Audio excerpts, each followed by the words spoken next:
नहमदुहु व नसल्ली अला रसूलिहिल करीम अम्मा बाद फ़अऊज़ु बिल्लाहि मिनश्शैतानिर रजीम बिस्मिल्लाहिर रहमानिर रहीम सुब्हानल्लाहि व बिहम्दिही सुब्हानल्लाहिल अज़ीम अल्लाहुम्मा अन्फ़अना वअल्लिमना मा यनफ़अुना व ज़िदना इल्मा आमीन या इलाही आमीन।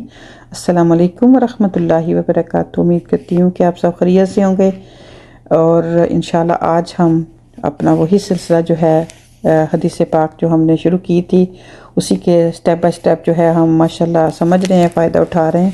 आई होप कि आप सब गौर व फिक्र कर रहे होंगे।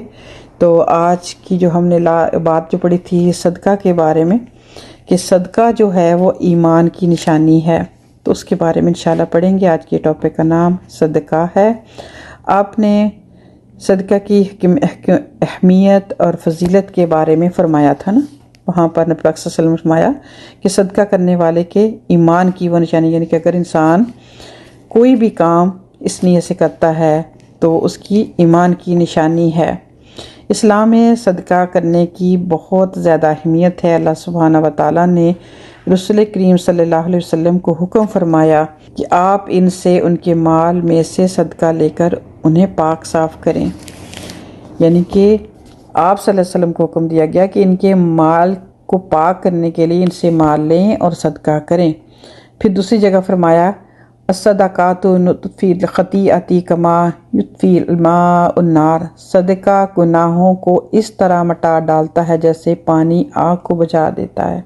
अब देखें, अगर इंसान सदका करता है तो उसके गुनाह तो अल्लाह सुब्हानहू व तआला मिटाते ही हैं, लेकिन उसकी ज़िंदगी में जो खुशहाली आती है, बरक़ात आती हैं, इंसान बहुत सा, जैसे कि हमारे सराउंडिंग इतने ज़्यादा हमारे लोग होते हैं जिनको ज़रूरत होती है, इसी वजह से वो हमें फिर पसंद भी नहीं करते और फिर हसद का शिकार भी होते हैं।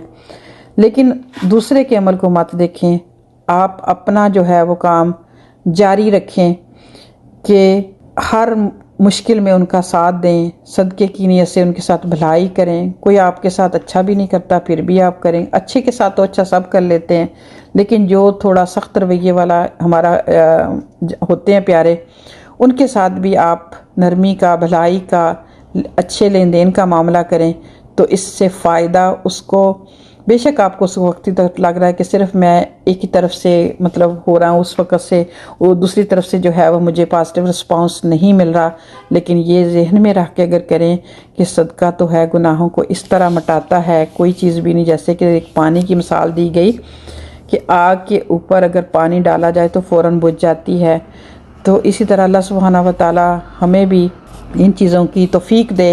और इसकी बहुत सारी इकसाम है, अगर आप पढ़ें, जैसे मैंने पहले भी जिक्र किया, किसी अपने मुसलमान भाई की तरफ मुस्कुरा कर देखना सदका, सुभान अल्लाह कहना सदका, किसी की थोड़ी सी मदद करना सदका, किसी भूखे को खाना खिलाना सदका। तो नबी पाक सल्लल्लाहु अलैहि वसल्लम की मशहूर हदीस है, सदका करके जहन्नम से बच जाओ खा एक खजूर ही क्यों ना हो। यानी कि ये नहीं हमारी सोच, यही शैतान हमें डालता कि बड़े पैमाने पे अगर कुछ करोगे तो तुम्हें कुछ मिलेगा। नहीं, जो आपकी हिम्मत है, जो आपके पास है, अगर इल्म है तो इल्म दे दो, हेल्प किसी की जिस्मानी कर सकते हो तो वो कर दो। अगर कुछ खाने की चीज़ है, अगर एक खजूर है तो उसका आधा टुकड़ा दूसरे को दे दो, तो ये आपका सदका अल्लाह सुब्हानहू व तआला, क्योंकि उसमें खलूस देखा जाएगा, ये नहीं देखा जाएगा, अमाउंट नहीं देखी जाएगी।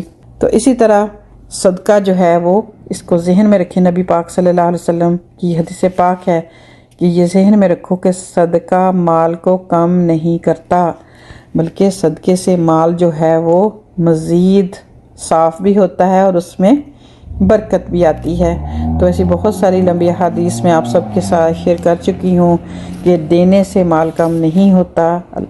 आप उनको लेक्चर्स को सुन भी सकते हैं, दोबारा से मेरे चैनल पर अवेलेबल हैं।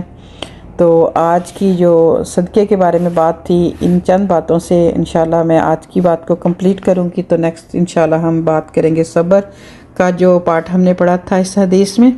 अपना बहुत ख्याल रखिएगा। अस्सलामु अलैकुम रहमतुल्लाहि व बरकातुहू।